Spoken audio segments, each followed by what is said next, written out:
Iglesia, magtanong ka, either na barilin ka o sabihin na masama ka, lumalaban ka. Either na barilin ka o sabihin na masama ka, lumalaban ka. Meron po ba sa Biblia? Kasi sabi po ng ministro, meron. Wag mong yan, isikil na yan. Meron. Na kailangan itiwalag kayong lahat. Wag mong yan, isikil na yan. Meron. Na kailangan itiwalag kayong lahat. Hindi ko ba sa demonyong turo na pati mga bata na sumasampalataya, masisigla, titiwalag nila.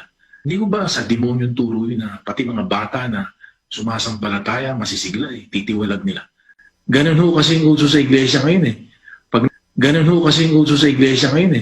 Pag nakainitan ng isang kapatid, tiwalag ang buong pamilya. Pag nakainitan ng isang kapatid, tiwalag ang buong pamilya. Kay lolo, kay lola mo, titiwalag. Walang awa.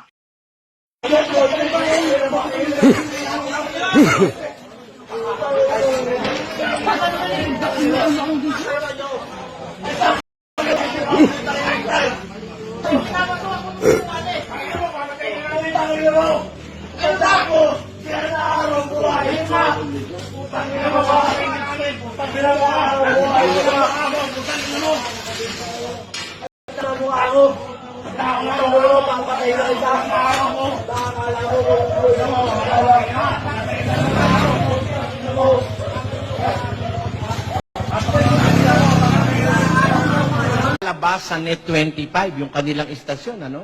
Nilagay nila, dati raw akong ministro ni Manalo. Pakilagay sa screen.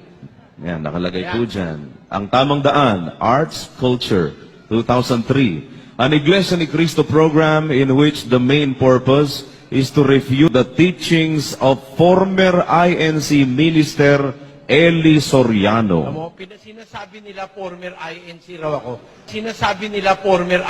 raw ako.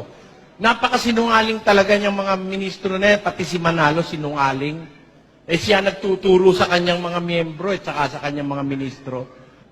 Nang maanib ang mga magulang ko sa Iglesia ng Diyos, 1934. Nang ipanganak ako, 1947. Kaanib na magulang ko rito nung ipanganak ako. Kaya dito na ako lumaki sa Iglesia ng